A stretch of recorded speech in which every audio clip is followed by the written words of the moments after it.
everyone. I am an environmental educator at Ecomaine. Has anyone ever heard of Ecomaine or know what we kind of do? No? So we're actually a nonprofit based out of Portland, and we are responsible for taking in a third of the state's trash and recycling. So we are all over from New Hampshire to Monmouth, here in Livermore Falls, all over the coast. So here's just a couple spots where we are. We are owned by owner communities, so communities that own a share of Ecomaine. They buy in, they have board members, they are part of the decision-making process. Associate members, which is Livermore Falls, and contract. So different companies, other small businesses can take their trash and recycling to us as well. So we have 3 facilities. First is our waste to energy. So this glass building is where I work in, right here where the office is, and on the back side of it is the waste to energy plant, our recycling facility, and our ash fill. So all of the discards, we have about 175,000 tons of trash and 35,000 tons of recycling each year. So that's a lot of stuff. So didn't you always used to be Ecomaine? So in the 70s, every town had their own landfill. Scarborough had their own landfill, Portland had their own landfill, and 4 communities, Cape, Portland, Scarborough, and South Portland, all decided to consolidate. They didn't want to each have their own town dump, they wanted to consolidate into one dump. So what they did is they bought this property in Portland, right by the jetport, and we had this facility that would cube up your trash, like in the movie WALL-E, where all the cubes of trash are all together. That's what they did, and they buried the cubes of trash. So not really much better, but they were consolidating. And then in the 80s, they did waste to energy. So I don't know if you guys have heard of waste to energy before, but what we do is we combust the trash at 2,000 degrees, and we have the walls of the boilers with running water. And so it turns into steam, which generates a generator and generates electricity, which we sell back to CMP. So from there, about mid-90s, recycling facility was established. So that facility that cubed all the trash is now cubing recyclables. And we've been selling to different markets domestically. So different companies, usually in the Midwest, will buy our stuff. And then about 2006, we debuted single sort. So instead of when you go to the transfer station, sometimes you have glass, cardboard, plastic, you know, you separate. We decided to go single sort. So everything that is recyclable goes in one bin, and then we sort it when it comes to the facility. So landfills. This is, I think, Juniper Ridge. So Rockland area, Bangor, I believe.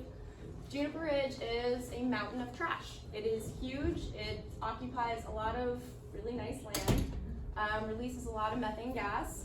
There's constantly bald eagles all over the place. There's deer, there's been a lot of fox, rabbits, and it costs a lot of money to keep it running. It costs a lot of money to create landfills. It costs a lot of money to cap landfills.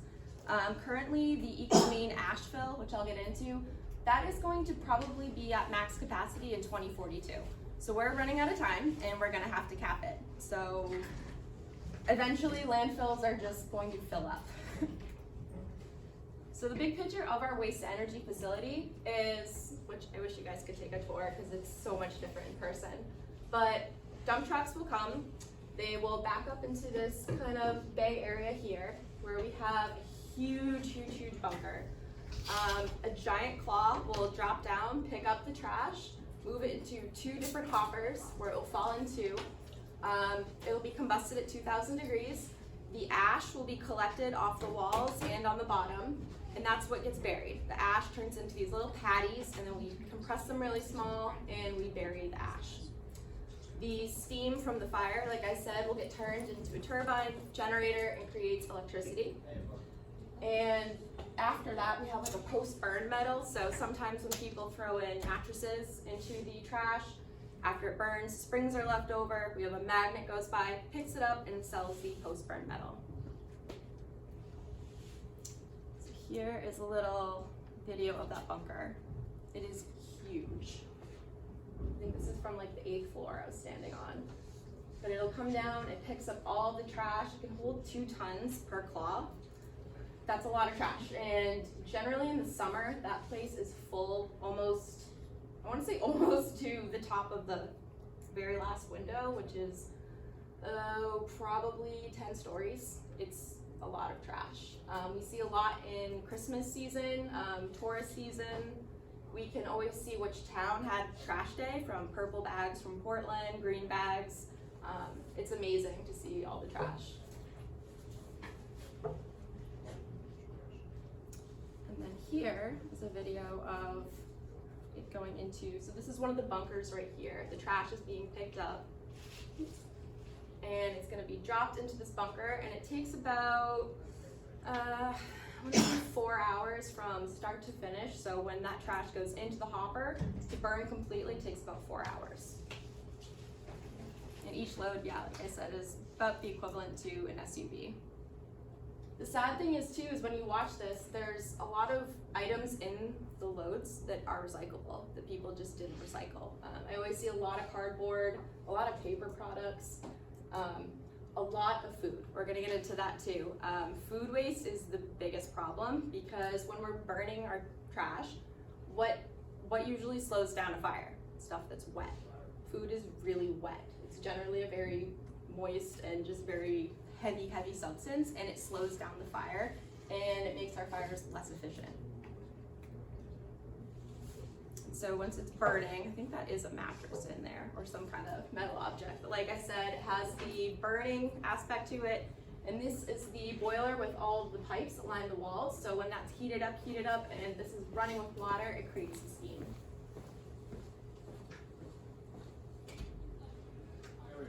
So with the steam power that we create, it powers about 15,000 homes a year just from burning your trash. And that's enough to power all of our facilities and our 2 electric cars. This is a view from the control room. So we are not just burning trash because that sounds horrible, because it is horrible. It's very heavily monitored by the EPA, DEP. All of our board members are heavily involved into every aspect of it. We have a health and safety monitor, we have an environmentalist that works with us, and everything is very closely watched 24/7. There's somebody that sits in there 24/7, there's different shifts.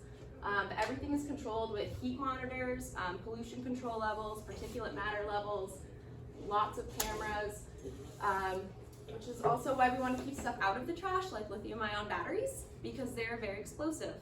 We've had a couple really bad explosions before. Once someone threw a battery actually into recycling, and they ran over it with the front loader, and it started a huge fire. And they were able to catch it really quickly from the heat monitoring. I have a question for you. Yeah. So when I go to the transfer station here in Jay, and I ask about, batteries, they go in the trash. Yeah. Non-rechargeable batteries. Non-rechargeables. Okay. So your regular Duracell batteries that aren't rechargeable, whatever, those are fine. It's the big laptop batteries. It's the heavy-duty ones that go into like power equipment. That's really bad and toxic. So like I said, the DEP and EPA are heavily involved, and we have a couple pollution control measures. So the steam that comes out at the very end, the steam, if you've ever seen it driving by, it looks like a big smokestack. It is 96% water. The EPA has levels that we are allowed to reach. So let's say it's about 12, we're at 2. So we are really doing well as far as pollution control. Everything from nitrogen oxide removal, like I said, the particulate matter, lime slurry, activated carbon, everything that's coming out of that smokestack is within our legal rights, and we are even below the legal rights. So doing pretty well in that part. And the final product is a 90% reduction. So if 10 trucks went in, only 1 truck is going to come out to the landfill.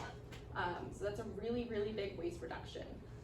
If you look at all this trash bags right here, that would have been in the landfill, and instead this will get compacted into little bricks and put into landfill. And the ash fill, I should say, is really well lined. It's lined with it's like a heavy duty tarp that's made out of plastic, stone, it's made out of asphalt. It's really good for leachate. It's gonna keep leachate within.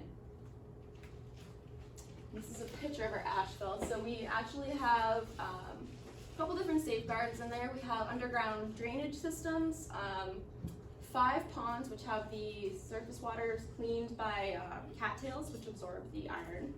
And there's more than 200 monitoring points throughout the whole landfill. We also have the main DEP and EPA once a year, but DEP is constantly there. We have all kinds of monitoring tanks, like I said, and everything is really transparent. We are a nonprofit, we are a state entity, and everything that we do has to be very transparent. Everyone needs to know what we're doing. You can look online, you can look at our numbers all the time. We really can't and don't want to hide anything. So everyone has probably heard this, the reduce, reuse, recycle. That's a really great concept to live by, but what comes after that?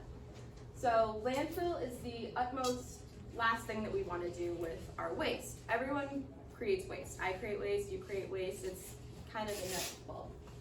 But landfill should be the very last option for our waste. You obviously want to start with reducing. Do we need this? Do I have to have this? This is something I already have. Start there. If not, you can reuse it, recycling it, donating it, fixing it, mending it. And then when it comes to food waste, compost and digestion, anaerobic digestion. And then waste to energy, and then ultimately landfill. So this is a picture from, we do waste audits a lot at like middle schools, even younger. And what we do is we will grab their, sometimes lunchroom trash is usually a gross one, but we do it. So the quad will like grab their lunch trash, put it on a big tarp, we empty it. Everyone freaks out because it smells bad and it's gross.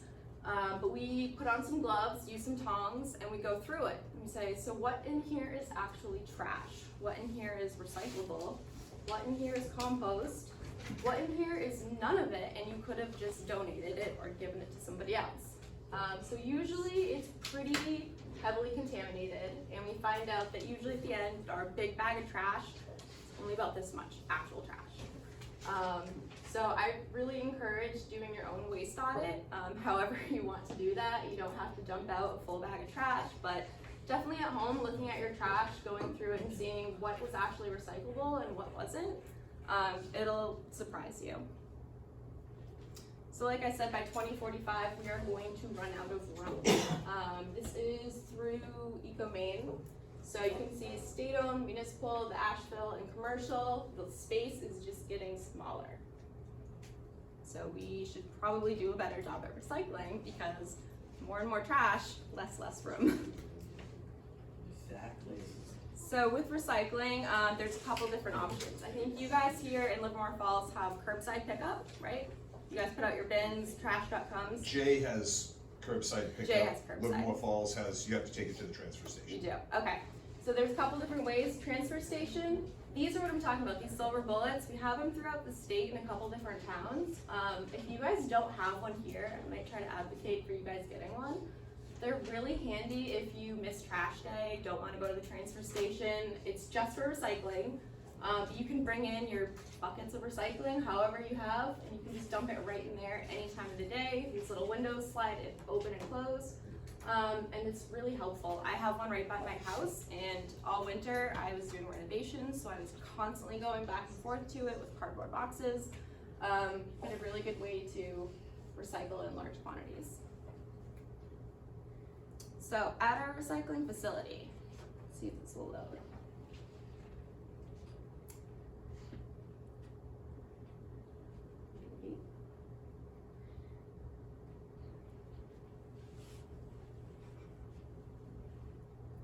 Is it not cooperating? The system's really This stiff. one's just lagging a little bit.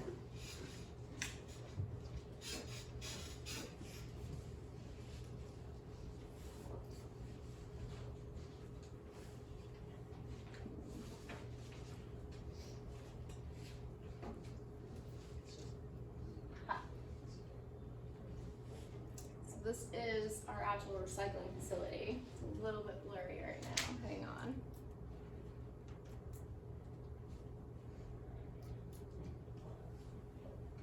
Basically, what I'm trying to show you is this front loader here. This is probably 2 or 3 trucks worth, so not that much recycling. But like I said, we do 35,000 tons a year, so it's probably just like a slow morning. That's really nothing.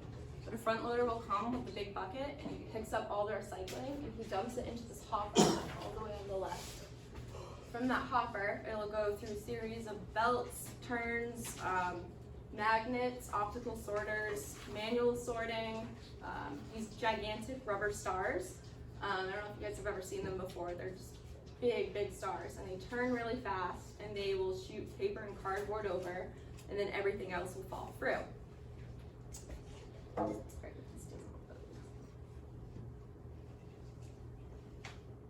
So like I said, instead of separating, you guys do single sort. So single sort, you throw everything in, glass, aluminum, plastic, cardboard, paper, all that good stuff, instead of separating. So back when in the town of Jay first started recycling, if you live in Jay, you have one of those big gray recycling barrels at your house probably. When we first started recycling, they wanted everyone to use paper bags, and you were supposed to take all of your different recyclables, your plastics, your cans, all the different things you could recycle, and they were all supposed to go in a separate bag, and then those bags went into your bin that went out to the curb. Yeah. And then when the truck came by, the guy in the truck would open up the bag, say, oh, this is plastic, and he'd put that in the plastic chute on the truck.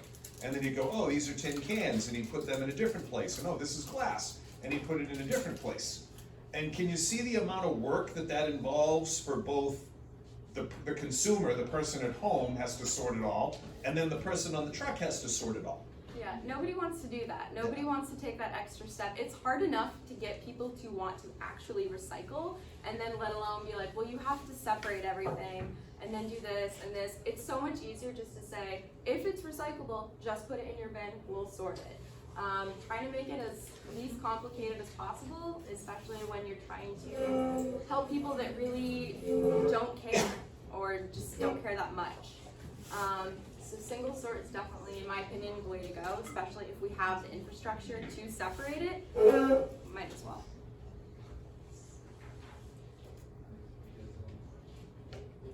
Alright, so I'll start with the top video.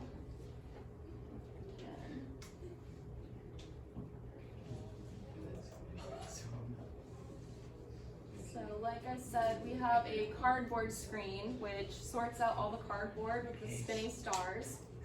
We have magnets for your ferrous and non-ferrous items get shot with the reverse eddy current.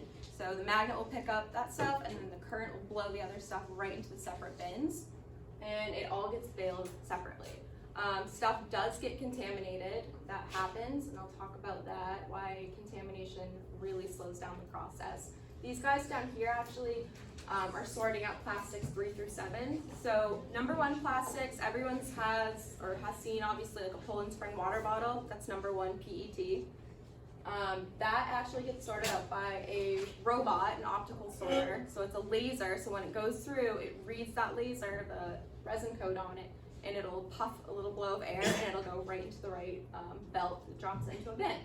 So that's the reason why when we get recycled water bottles, like PET water bottles, we want them to be empty, because if, let's say this is my water bottle, it's full of water and I chucked it in the recycling bin, this is going to be so heavy that it's not going to blow with that puff of air and it's going to contaminate something else.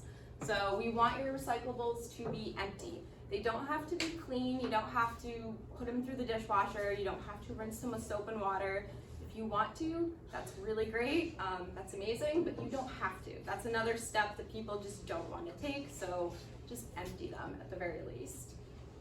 This isn't really going to load too well, I don't think, but it was just a video of the magnets.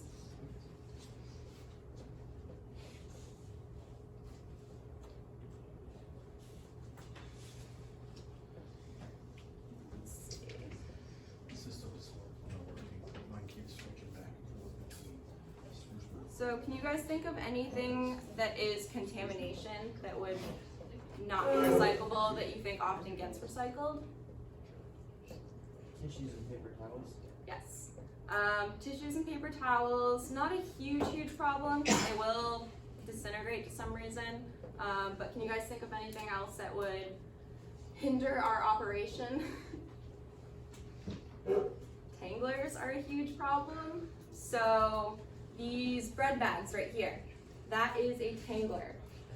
String lights, rope, cords, electrical cords, garden hoses we're starting to see in spring. People are spring cleaning and they're saying, oh, this hose has a kink in it, or it has a hole in it, I'm just gonna recycle it. It's rubber, it's plastic, there's some metal in it, whatever, I'll recycle it. No, it actually turns into our rubber stars right here, and it completely wraps around the stars and shuts down our whole process, which costs time and money. And once a day around 2 p.m., guys will get down here by hand with a knife, and they have to cut all of these out individually. And yes, there's been accidents, there's been thumb losses. It's really, really dangerous, and we've asked that tanglers do not go into the recycling bin. More contamination would be styrofoam.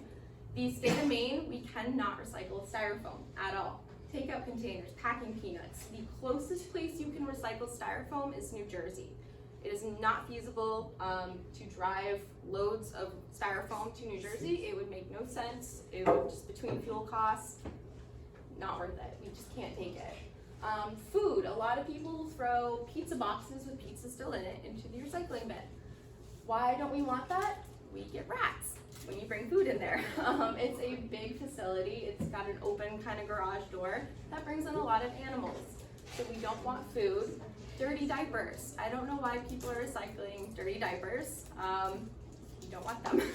Yes? If you have a load of paper like magazines that has staples in it, yep. How do you handle that? That's fine. So when it comes to paper, books, anything with like staples in it like that, when they get sorted into a paper bale and it's sold to a manufacturer that takes the paper and they pulp it into new paper, the metal will separate, kind of float to the top or bottom in that case, and they can skim it out. Another thing is clothing. We do an intern tagging program where they go around to the different bins and they check your bins, give you a little grade. Clothing is a huge thing. Just because you want it to be recyclable does not mean it is recyclable. Clothing is not anything, it's trash if you can't donate it. And as well as your plastic shopping bags. I know that those aren't really a thing anymore as much as giving them out at grocery stores, but they're still around. And those are really heavily contaminated. They tie around those and they are a pain in the butt to get out. But you can actually take film bags. I don't know if you guys have ever known this, but your film bags, any kind of bag like that, or your produce bags, those can be taken back to Hannaford's. They legally have to take them back if they sell them. It's not very well advertised, and I've had that conversation with my Hannaford's. They have one bin in like the vestibule when you walk in, and it just says recycling. How does anybody know that that's the one to bring your film bags back to? Their reasoning is that contamination is so bad they don't want to deal with it. So our Walmart in Scarborough have one, and it was right when you walk in, and you could throw all your film bags in there. And guess what everybody did? Everybody walked into Walmart and dropped their iced coffee cup in there. They dropped their trash in there. They don't care. I mean, I can't make somebody care or pay attention to signage. So Walmart was really sick of it, and they just took it away. I'm not really sure if they legally can do that, but we'll deal with that later. But you can bring that back because Hannaford's, Trader Joe's, Walmart, all those places that take the film bags, they actually sell them. They bale them up, and a company called Nextrex will come and take them and pay a lot of money. It's usually $1,200 a bale once Hannaford's gets enough of it. And this company, Nextrex, turns those film bags into plastic lumber. So plastic wood decking, stadium seating, like the outdoor one, plastic wood, that's what that turns into. So they do want them because they make money off of them, but they want them empty of your food, liquid, whatever. And if they have a contamination problem, they are gonna reject them. So if we bring them back clean, then they can actually be reused and made into something new. So what does it mean for something to be recyclable?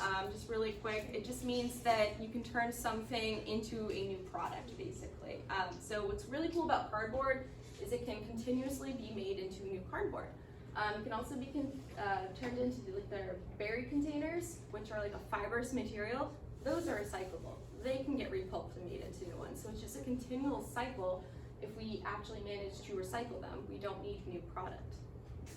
So does it ever get to the point where the cardboard fibers are just not reusable, or can you just do that It can, infinitely? but when the pulping process happens, it's mixed with newer cardboard.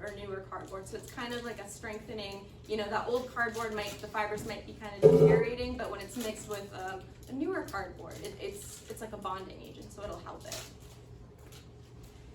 So why isn't stuff recyclable that says it's recyclable? I don't have a really good example with me. But sometimes you'll get something and it'll say, oh, those pack texts. I don't know if anyone's ever seen they go on top of like soda cans or whatever, and they have like the 6 packs, like the plastic, instead of the plastic rings, or we had to cut them because it would choke out the seagulls. We now have those plastic snap tops. Well, they say that they're recyclable right on them. So why wouldn't you just throw it in the recycling bin? Well, because they're flat. And when we put them in the recycling bin, when we go through the recycling process at our infrastructure, it acts like paper because it's flat and it'll float like paper and it'll contaminate the paper bale. The manufacturer's not going to pay us for it. He's going to say this is contamination, I'm giving you a cheaper price, and everyone loses. So just because something says it's recyclable does not mean it's recyclable in Maine. Yep.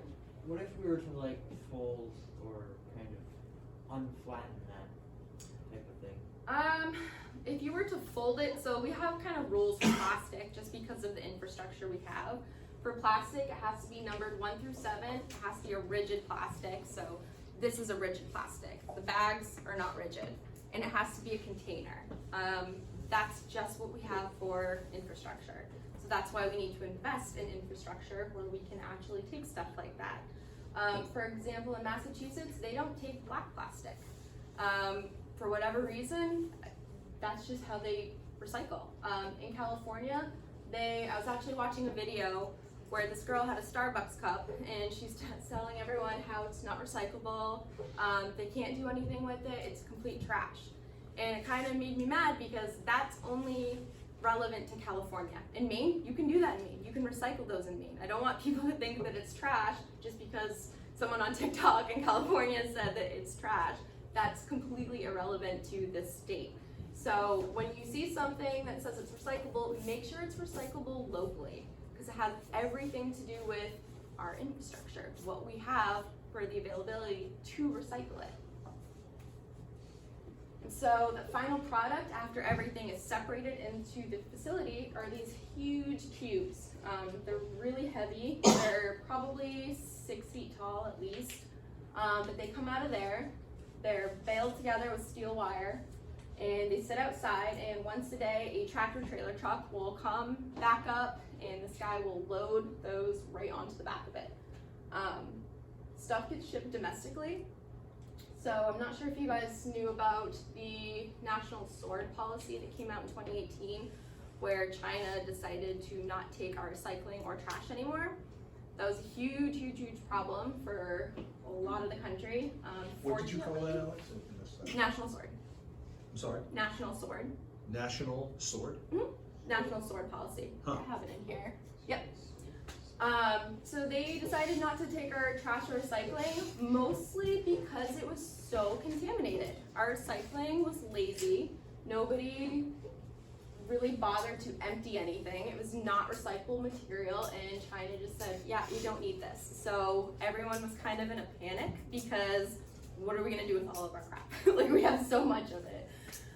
Fortunately for Ecomaine, we never shipped anything to China. Everything was always domestic. That was just part of their mission statement. They wanted to keep everything domestic, so it didn't really affect us. The only thing that we ever shipped out of country was sometimes lower grade plastic went to Quebec, which isn't far, and sometimes paper went to India. They're always taking paper. But they had every right to reject our trash and recycling. It was really low quality, and it was just a lot of contamination, and that kind of forced everyone to get their act together.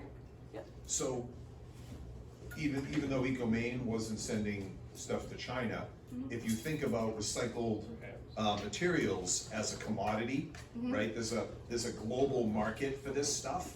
So even though we weren't sending it to China, China's actions probably had an economic impact, because now the value of those things that we could before send to China, now they're going to either be less valuable or cost more, because even though we didn't directly have the impact, I'm sure we probably saw an indirect impact because of that. Yeah, a lot of places kind of scrambled because now we need the infrastructure all over the country to take in our own stuff.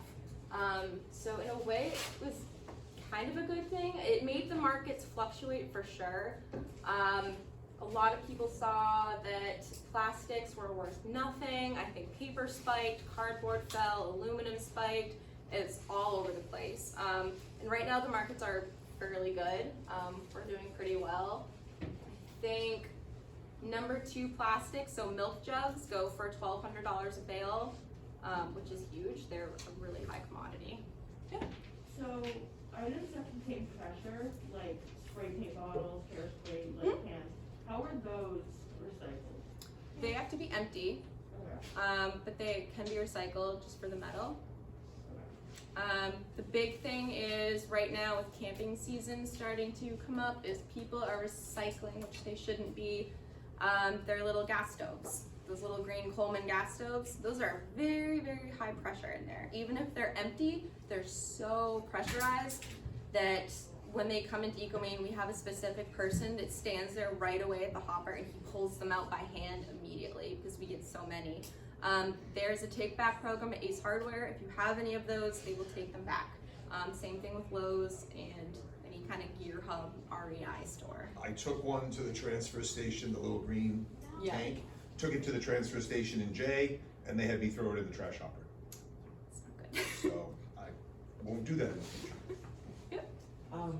What is the big difference between recyclables and redeemables? Like, I know milk jugs, recyclable, but then the same type of jug for orange juice is redeemable. So those ones, like orange juice, are you talking about the plastic number 2, so the same texture as milk jugs? For whatever reason, you can redeem those yourself for money, so you're just going through like a different party. So I take my cans back to a redemption center because I want the money for it, and I have a lot of cans. So that's just me getting direct money, and I'm giving those cans to a different party that's going to sell them. Or if I just gave them to Ecomaine, they would be getting that money from it. Right. So here's just kind of like a map where everything goes. Plastic is sent to Alabama, Mississippi, Georgia. Metal's always sent to Pennsylvania, and then the rest of the stuff's kind of thrown out through the Midwest. Sometimes it said cardboard goes to Quebec, but it's so close that it's all right. The number one thing though that is not recyclable, which is, well, it's recyclable, but there's no market, is glass, which really sucks because we get so much glass. Glass is awesome. You can make new things out of glass. They used to do milk bottles out of glass, you know, Coke bottles, whatever. But there's no market for glass right now. A lot of places don't want to do anything with it because it's so heavy to transport, and with fuel costs right now, nobody wants to move glass, and it's dangerous because it's usually broken. But we still take it because we're keeping it out of a landfill. So what we do is we get our glass, and we have a big glass screening tumbler, so it's completely enclosed because it's super dangerous. But it crushes the glass into this little fine powder or little glass chunks, and we store it in a giant mountain of glass at our ashville. So kind of off to the side down a dirt road, we have a massive pile of glass, and it's really pretty. It's all the colors. It just shines really cool, but we have nothing to do with it. So right now, it's free. It's free for construction workers. It's free for artists. It's free for anyone that just wants it. Yeah, those. So just to throw this out there, we built the geodesic greenhouse. It's out behind the middle school. And I don't know if you've ever noticed, but it's kind of built on top of a little hump of ground. And the town of Jay actually trucked in fill to make that the foundation base for where the greenhouse was going to be built. And where we were doing the project in hopefully a very environmentally friendly way, our one of the people that works on the town crew said we can get glass that you can use as construction fill. So there are 3 truckloads of crushed glass used as a gravel substitute in the geodome out there behind the middle school. So this is just the samples of the stuff that they use. A lot of different companies use it to make glass countertops, kind of like a shard mosaic look, and it's really pretty. I'm trying to get in contact with some of the art departments, Maine College of Art, to see if any of their students want to take it and do anything with it. We just want to see it get used. We're not going to charge you for it or anything, but it's there and there is a purpose. So we really, really hope people start to take it. I know it's a pothole filler too. Some places are trying to use it. And the tumbler does take off the edges. Yeah. So it really So isn't it's not sharp at sharp. all. You know, animals aren't going to hurt themselves on it. It's going to be like a coarse sand, basically. The one in the blue top over there has been washed. Mm-hmm. The other 2, if you open them, that was 13 years ago. It still has 13 years of smell in it, but the other one's pretty clean. You can feel what it feels like. Is it possible to use glass as like a replacement for sand and concrete? Yeah, so we've actually been doing some research. There's this girl in Louisiana who has started her own recycling company with glass, and she is trying to see if she can use crushed glass for erosion control for some of the marshes around there. It's fairly new, so we want to make sure that you do it safely, but it's definitely being researched. So some of the stuff that you recycle, what it turns into, so your number 2 plastics, so anything like milk jugs, a lot of sports drinks turn into plastic lumber, playground materials, and new bottles. Your laundry detergent's gonna turn into other containers, stadium seats, your 5-gallon buckets. Newspaper turns into more newspaper, paper boards like your cereal boxes, egg cartons, cat litter, sheetrock, which is pretty cool. And metal cans are really cool because they are just infinitely recyclable. They can get turned into new metal cans, they can get turned into appliances, they can get turned into steel beams, car parts, bike parts. They can always be melted down and turned into new things. Do you have a question? Oh, Sorry. So what's the goal? So right now you could say we have a linear economy. We take virgin material and we make something out of it, and then we're done with it and we throw it away. And then we get new stuff and we make something and we throw it away. And that's really wasteful and it's not sustainable.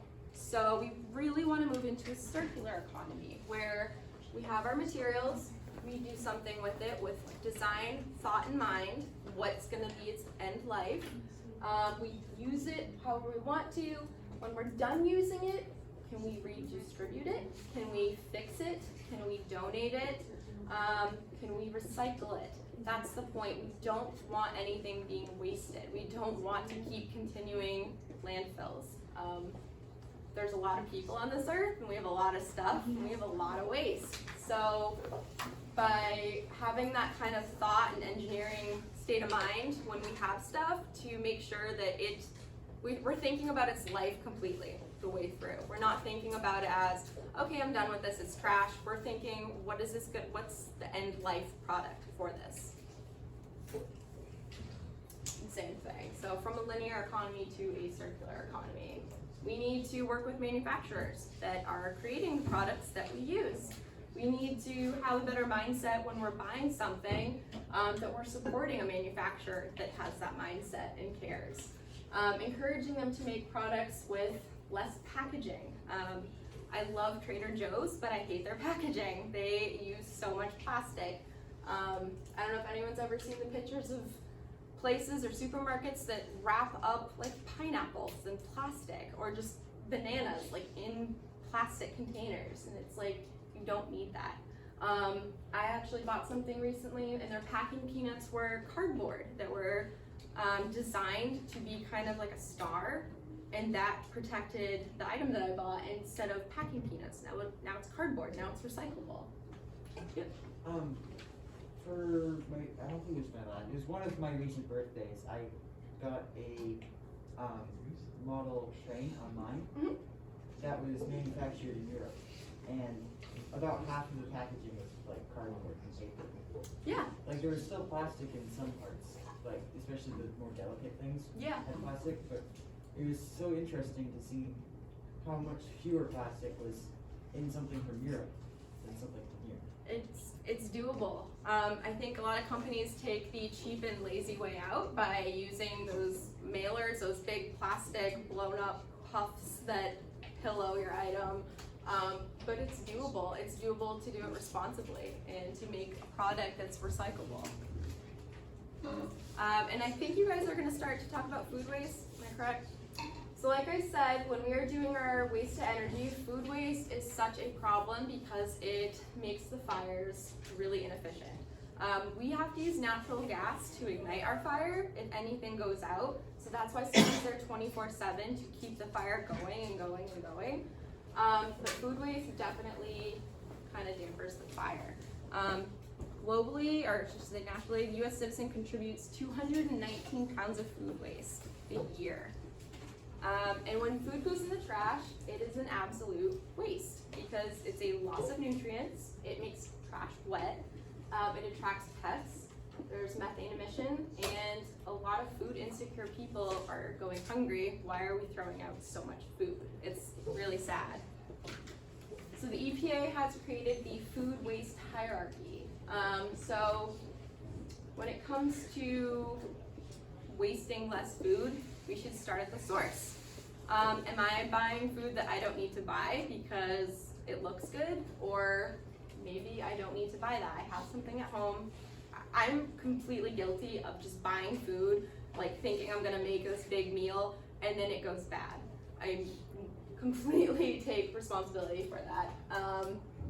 It starts there. Just simply don't buy as much food that you're not gonna eat. I mean, how many people here throw food away at lunch all the time? I mean, I'm guilty of it. I don't finish something or I eat half of it and I throw it away, and that's it, that's done. I know at some schools, I think Bonnie Eagle, we implemented a share table. So the kids in the middle school that got maybe lunch in their lunch boxes, or when they got hot lunch and they didn't eat something, we put it in like this big share basket. Because there are a lot of kids that go hungry, or throughout the day they want a snack, they don't have anything. If we kind of create like a food table, I don't know if this is something like that, like a share table, anyone can go and have it and it doesn't have to be thrown away, especially if someone's hungry. And then we go to feed animals. I know a lot of farms will take food scraps. We have a couple around us that we have through, I say Garbage to Garden, AgriCycle, a couple other composting facilities do that. Industrial uses, so we'll talk about AgriCycle in a minute. They actually take in food waste in these big silos and they just let them sit, and it stinks really bad and it's capped. But basically the methane that is emitted from that, they turn into fuel. Composting, and then ultimately landfill, which is the last resort. We don't want to bury food. So some of the industrial composting is anaerobic digestion, would be AgriCycle. Like I said, they take all that food, they hold it in the it stinks, and the methane produces a fuel. Other places like we compost it, Scrap Dogs, Mr. Fox is kind of, I want to say southern Maine, New Hampshire. They will take in composting, they will bring it to farms usually, mix it with cow manure, make their own compost. Garbage to Garden, I don't know if they go up this far, but they do have a curbside location. They have these locations and they do have curbside. So they give you a bucket, you put in all your food scraps, they collect it once a week, and then once a month you get a bag of free compost from what you donated. Alex? So one of the things in the current issue of the scenario is dealing also with manure. So one thing to think about that, and I know some teams last night were talking about this, maybe there's a way to look at food waste and manure handling simultaneously, because maybe you can compost all of that together with anaerobic digestion. Just something to think about.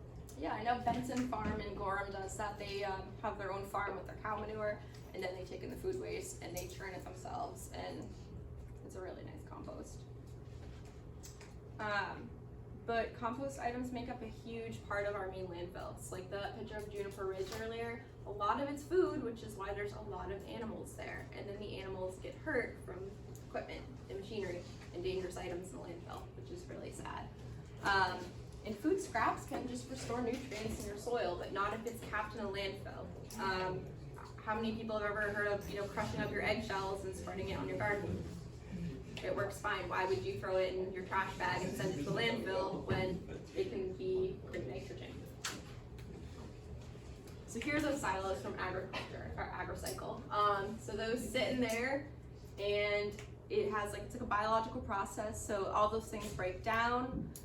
The methane and other gases are captured in a commercial digester, combusted to generate heat, electricity, fertilizer. So it's called, I think you guys had biogas in here. Did you say that? What's that? Did you have biogas or biofuels here earlier?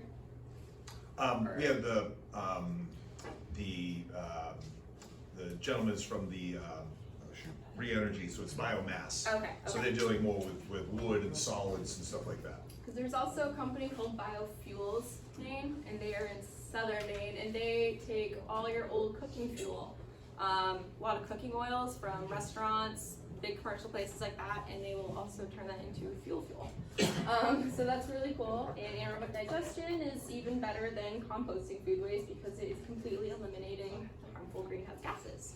So biodiesel is diesel fuel that you can make from organic living sources. You can make it from corn. The first time I heard about biodiesel a long time ago, I was at the Chewonki Foundation in Wiscasset, and they were taking, in Wiscasset, it's down on the coast, all of the seafood restaurants that fry seafood had all this leftover oil. They were going around and gathering all this cooking oil. They were running it through a treatment process and making it into a diesel fuel, and they were running their tractors around their property using this biodiesel. And one of the interesting things about it is, the tractors smelled like French fries when they went by you, because you could actually smell a little bit of the residual cooking oil in the fuel. So you can make a biodiesel from old oil. Pretty cool.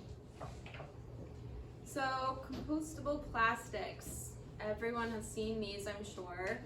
I see them often, more often than I like. I got an iced coffee the other day, and it was made with greenware plastic cup, and it says it's compostable. Go ahead and compost this. Don't compost that. It is not compostable. So compostable plastics, I talked to someone from Garbage to Garden, and she said that they really are looking for BPI certified. So companies like these or have these logos, they're okay. Or if it says backyard compostable. So when things say, like these eco cups, biodegradable, well, that doesn't mean much. I'm biodegradable. What that really means is under a certain set of temperatures and period of time, then it will break down. But the thing is that with compostable plastics, if it feels like plastic and it acts like plastic, there's a lot of plastic in there. When that breaks down, it might be 80 to 90% compostable plastic, like usually cornstarch, stuff like that. The rest of it is microplastics, which is going to leach into your compost, into the ground. So that's not really great. When you want something compostable, you're looking for cardboard, you're looking for paper. Cardboard takeout containers will say compostable on there, backyard compostable, that's okay. You can compost newspaper and cardboard like that. If it's lined with wax, no, that is not compostable, that is trash. Anything wax lined is trash and plastic lined. I've seen a lot of containers that say that they're compostable, but they'll have plastic on the inside to keep your food from not soggying up the bottom. That is no longer compostable. So, I read an article about people who took a bunch of their recycled papers and plastics, and they compacted it into bottles, and then ended up selling them as bricks for construction purposes. Could glass, like you said, you have so much glass. Could that be used as a material like that? It could be. I've seen people use concrete and glass together. Okay. Yeah, absolutely could be. Have you looked into doing that with your glass? At our point, it's not really what we can do for it as far as we're just reaching out to manufacturers saying, do you want this? Here's some options. It's up to them to say, yeah, I'll come pick that up and drive it however miles, which doesn't seem that appealing right now with gas prices. What was I saying? So, compostable plastics, they're really not great to compost unless they are BPI certified or actually compostable. Rosemont Bakery in Portland right now just announced that they have new compostable packaging for their to-go stuff. Says even the sticker's compostable. And I was gonna say something to them, like, you can't say that it's compostable if it's not. And underneath I read, make sure that this goes to an industrial compost facility. So that's the key here. When it comes to compostable plastic like that, you can compost it at an industrial setting. You can't compost it in your backyard because if you throw this cup into your backyard, that's not gonna break down anytime soon. It might in I don't know how many years, or if it gets super hot, but in the meantime, it's just litter.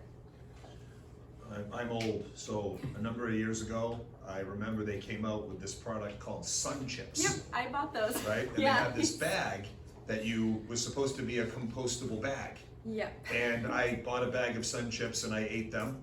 And I took the compostable bag and I put it in my compost pile. And 3 years later, it was still in my compost pile. Right, so when they're advertising that, that's advertised at like a large scale. So places like agriculture, they can take compostable stuff like that. They can take it because they have these big silos where it's super, super hot and they're churning it and then it'll break down. But the average person that gets those, like the Sun Chips bags, I remember we got those at my house and we threw it down and it didn't break down. It turned into litter and blew into a tree. It never broke down. They're just not worth it. In my opinion, don't buy compostable stuff that's greenwashed to make you think that it's really good for the planet. Eco products, that's great. They put a leaf on there and it says eco and it looks like it's great, but it's really not gonna do anything at the typical consumer level. I mean, how many people are gonna buy something like at Rosemont with those industrial compostable packaging?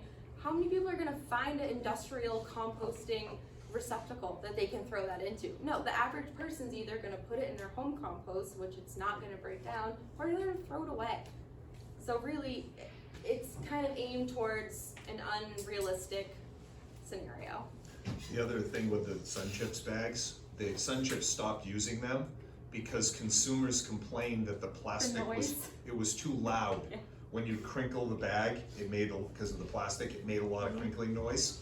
So they stopped using it because people weren't buying them because the bags were too loud. Why are people the way they are? Yeah. I haven't actually seen those too much. The one biodegradable plastic I have seen is we started using biodegradable garbage bags, which is interesting because it's going in the garbage anyway since it's the garbage bag. Yeah, But so I think the point behind that is it won't last quite as long as paper stuff. the thing is when you put compostable or biodegradable stuff in the landfill, it just gets capped and it's put in there so tightly and it's not gonna break down because there's no oxygen, which is vital to it helping break down. We actually did an experiment probably like 6 years ago at Ecomaine at the Asheville where they used to bury the trash. They dug it up to look at it and stuff from the 70s, 80s had not broken down. There was a bag of chips in there from I think the mid 80s. The chips were still in it. They hadn't broken down. They're not breaking down in those conditions. So the really only distinguishing factor is how they're made, not how they perform or how long they last in the environment. Greenware, like I said, I had a cup from that the other day. When I was done with it, it's just trash. A lot of places like outdoor venues, concerts over the summer, they'll give these to people and with hopes that, it looks better, we're outdoors, we're not, littering. I went to a concert over the summer and they gave out these green cups and there were no recycling bins or industrial compost bins. Everyone that had one threw it into the trash.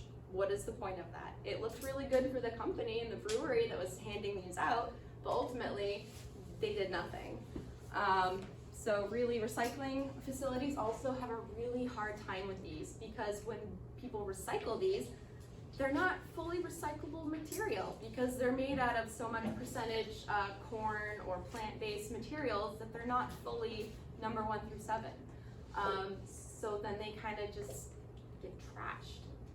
Manufacturers don't want to buy them because they're not fully that material. And composting facilities that do take it, they have a hard time fishing it out. Hello? Excuse me. Hi, your next presenter is here. Okay, thank you. Almost done. He's all right. No, take your time. I think this is actually my last slide. But composting starts with you. So when you add something to the soil, compost can filter out 60 to 90% of stormwater pollutants. Compost improves biological, chemical, and physical characteristics of the soil. It just helps the entire integrity of the soil and the earth and the plants. You can read some of those if you want on there. It converts nitrogen into more stable and less mobile, increases microbial activity, soil fertility, and helps enhance plant disease suppression. Any questions?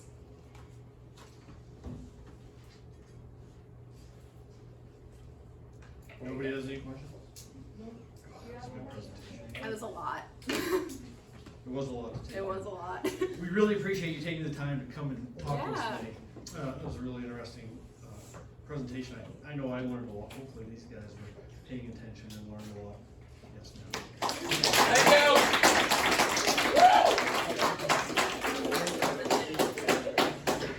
You guys should definitely try to take a tour at some point in Portland. It's really eye-opening.